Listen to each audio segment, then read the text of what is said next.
आप सभी का हमारे इस YouTube चैनल पर स्वागत है फ्रेंड्स। आज के हम इस वीडियो में प्रश्नावली 3.2 के तीसरे प्रश्न के पांचवें भागों को हल करने वाले हैं और वो भी बहुत ही आसान तरीके से। फ्रेंड, अगर आपने अभी तक हमारे चैनल को सब्सक्राइब नहीं किया तो ज़रूर सब्सक्राइब कर लेना। अगर वीडियो पसंद आता है तो वीडियो को ज़रूर लाइक कर देना।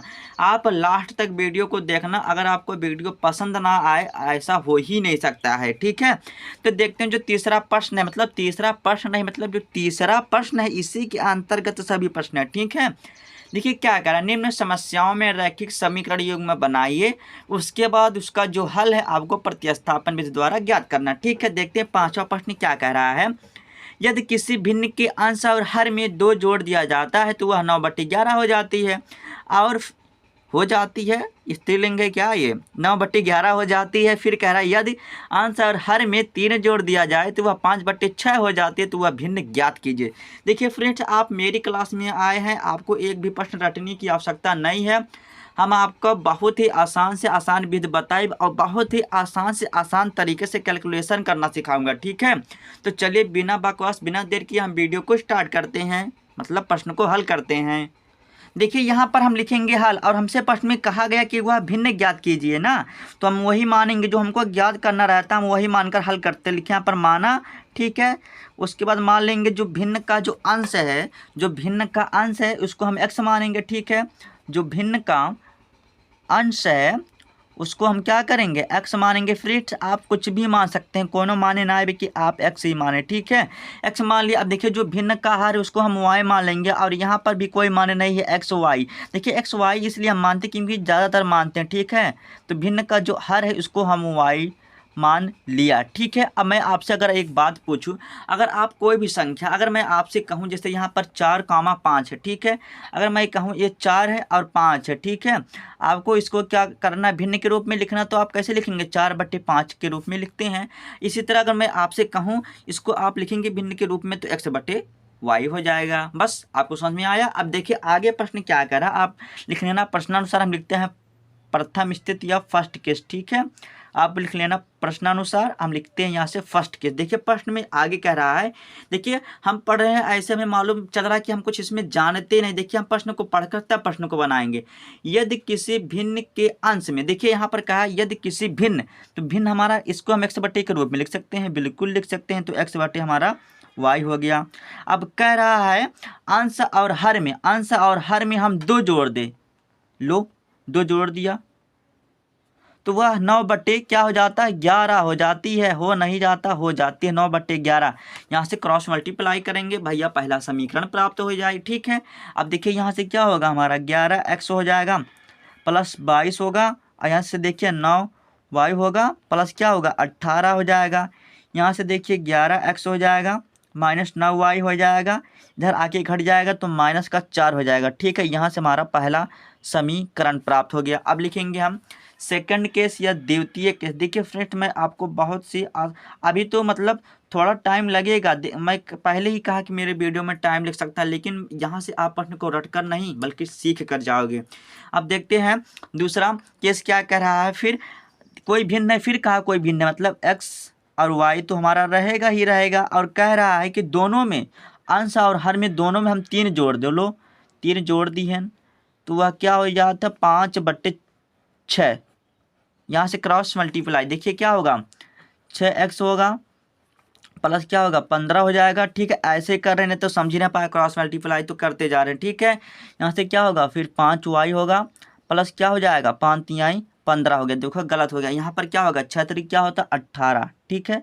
18 हो गया। अब यहाँ से देखो क्या होगा 6x हो जाएगा, 5y माइनस इधर आएगा तो माइनस का हो जाएगा। यहाँ देखिए 15 है, यहाँ पर चलिए 15 है, फिर 18 है, 18 इधर आया माइनस हो गया, 15 पहले सा था तो 6x हो गया, फिर -5y इधर घट जाएगा तो -3, और यहाँ से हमारा दूसरा समीकरण प्राप्त हो जाएगा, ठीक है। प्रश्न कुछ आगे कह रहा है, आगे ये कह रहा अगर आप क्या करते हैं, आप निम्न समस्याओं को पढ़कर रैखिक समीकरण युग्म बना लेते हैं तो आप बहुत बड़ा काम नहीं कर देते हैं। आपको एक कंडीशन और दिया है प्रश्न में, आगे कह रहा है कि आपको एक चीज़ और ज्ञात करना है जो कि प्रतिस्थापन विधि से प्रतिस्थापन विधि से आपको इनको हल भी करना। अगर आपको विलोपन विधि से कहता तो आप बहुत ही आसान विधि से कर देते, मतलब बहुत ही जल्दी कर देते हैं, लेकिन आपको प्रतिस्थापन विधि से कहा है। ठीक है, अब चलिए यहाँ से लिखेंगे। अब लिखेंगे, अब देखिए आप फ्रेंड्स, आप जानते हैं जो प्रतिस्थापन विधि में क्या होता है, हम समीकरण 1 या समीकरण 2 से x या y का मान निकालते हैं। तो फ्रेंड्स हम क्या, आप देखिए समीकरण 1 से भी x का मान निकाल सकते हैं, समीकरण 2 से, और समीकरण 1 से y या समीकरण 2 से भी y का मान निकाल सकते हैं, लेकिन मैं समीकरण 2 से x का मान निकालूंगा। ऐसा इसलिए क्योंकि कैलकुलेशन में बहुत ही आसान पड़ने वाला है। ठीक है, लिखेंगे अब समीकरण, देखिए समीकरण किससे हम चल रहे हैं, समीकरण किससे चल रहे हैं, 2 से। ठीक है,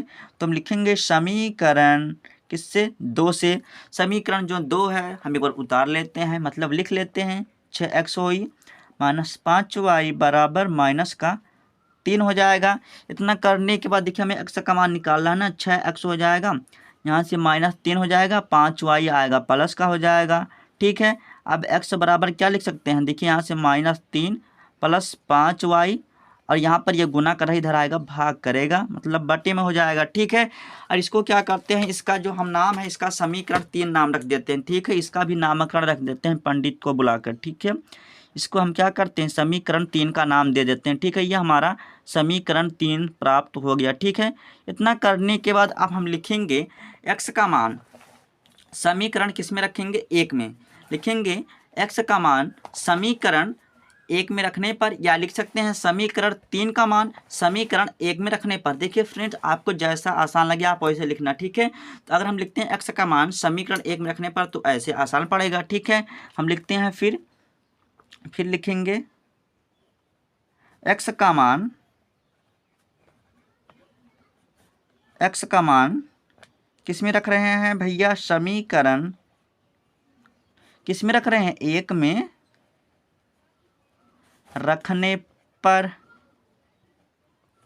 फ्रेंड्स, अगर वीडियो पसंद आता है तो लाइक करके ही जाना। ठीक है, अब देखिए जो हमारा पहला समीकरण, एक बार यहाँ पर लिख लेते हैं। देखिए 11x है माइनस 9y है बराबर क्या है, माइनस क्या है, 4 है। इतना करने के बाद x का मान उठा के यहाँ पर यही रख देंगे। देखिए यहाँ पर 11 हो जाएगा, और x का मान हमने क्या निकाला है, देखिए -3 प्लस 5y, और इसके बट्टे कुछ है 6 है, और यहाँ से देखिए -9y हो जाएगा बराबर क्या हो जाएगा, -4 हो जाएगा। ठीक है, इतना करने के बाद देखिए यहाँ पर गुना कर लेते हैं। देखिए क्या होगा, -33 हो जाएगा, प्लस क्या होगा 55y हो जाएगा, और इसके बट्टे क्या हो जाएगा, 6 हो जाएगा, -9y हो जाएगा, अब बराबर क्या हो जाएगा, -4। अब देखिए फ्रेंड्स, मैं यहाँ पर चाहूँ तो डायरेक्ट कर सकता हूँ, लेकिन मैं यहाँ पर आपको डायरेक्ट करके नहीं बताऊँगा। ठीक है, अगर आपका एक भी स्टेप गायब हुआ तो आप प्रश्न को समझ नहीं पाएंगे। देखिए यहाँ पर आपको क्या करना, देखिए यहाँ पर हमारा ये भिन्न का घटाव बना। ठीक है, ऐसी कंडीशन में क्या करना, आपको बस ऐसे एक बार गुना कर देना, फिर ऐसे, फिर ऐसे। मैं जैसे बता रहा हूँ बस आपको ऐसे ही कर देना। यहाँ से देखिए क्या होगा, हमारा 1 में करेंगे तो सेम संख्या है, बचपन से जानते हैं वही प्राप्त हुई। यहाँ से क्या हुई, -33 प्लस 55y, और माइनस ना छक कितना होता है, 54 हो जाएगा, यहाँ से y हो जाएगा, इसके बटे 6, यहाँ से सीधा गुना हुआ देखिए बट्टे 6, अब बराबर क्या हो जाएगा, -4 हो जाएगा, और इसके भी बट्टे 1 कर सकते हैं, फिर क्रॉस मल्टीप्लाई कर देना। ठीक है, क्रॉस मल्टीप्लाई कर देना, 1 में करेंगे वही संख्या, तो यहाँ पर ऐसे हम कर दे रहे हैं। 6 से अगर हम 4 में गुना करेंगे कितना होगा, 6 चौक का कितना होता है, 24 होता है, और यहाँ पर वही संख्या उतर जाएंगे। तो चलिए यहाँ पर इसको हम आगे हल करते हैं।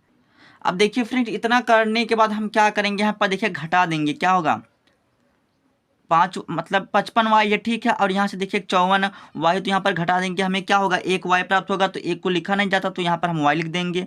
यहाँ पर देखिए माइनस क्या है, 24 है, इधर आएगा क्या हो जाएगा, प्लस का 33 हो जाएगा, और यहाँ पर घटा देंगे तो हमें क्या हो जाएगा ना, हम लिखेंगे y का जो मान निकल के आया क्या ना हो। ठीक है, अब लिखेंगे y का मान समीकरण 3 में रखने पर ऐसा क्यों, क्योंकि वहाँ से हमें x का मान प्राप्त होगा। लिखेंगे अब y का मान समीकरण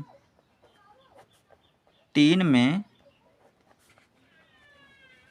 रखने पर, समीकरण 3 क्या है देखते हैं, क्या है x बराबर क्या है, -3 है प्लस 5y है, और इसके बट्टे क्या है 6 है। इतना करने के बाद हम फिर लिखेंगे आगे x बराबर -3 हो जाएगा, प्लस 5 हो जाएगा। y का मान हमने क्या निकाला है, 9 निकाला है।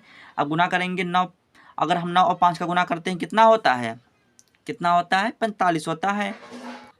और इसके बट्टे क्या है, 6 है। ठीक है, अब यहाँ पर देखिए 9 × 5 = 45 होता है, फिर 3 घटा देंगे तो हमें क्या होगा, 42 प्राप्त हो जाएगा। फिर 6 से भाग करेंगे तो हमें क्या होगा, 7 होगा। मतलब यहाँ पर देखिए हमारा हो गया, क्या हो गया, 42 हो गया। और इसके बट्टे 6 भाग कर दिया, 7 के पार से कट गया, तो x का मान निकल के आ गया 7। अब लिखेंगे, ठीक है। अब देखिए हमने क्या आगे जो प्रश्न में माना था, चलिए मैं आपको दिखाता हूँ। देखिए यहाँ पर हमने माना था भिन्न, भिन्न का जो अंश है वो उसको हमने x माना था, और भिन्न का जो हर है उसको हमने y माना था। तो देखिए इसको हम किस रूप में लिख सकते हैं, x बटे y के रूप में लिख सकते हैं। देखिए x बटे, ऐसे कर सकते हैं। ठीक है, अब देखिए x का मान हमारा क्या निकल के आया, 7, और y का मान निकल के क्या आया है, क्या आया है, 9 आया है। ठीक है, तो x के स्थान पर हमारा 7 हो गया और 9 के स्थान पर हमारा 9 हो जाएगा। अतः जो भिन्न होगी 7/9 होगा, यही हमारा आंसर हो जाएगा।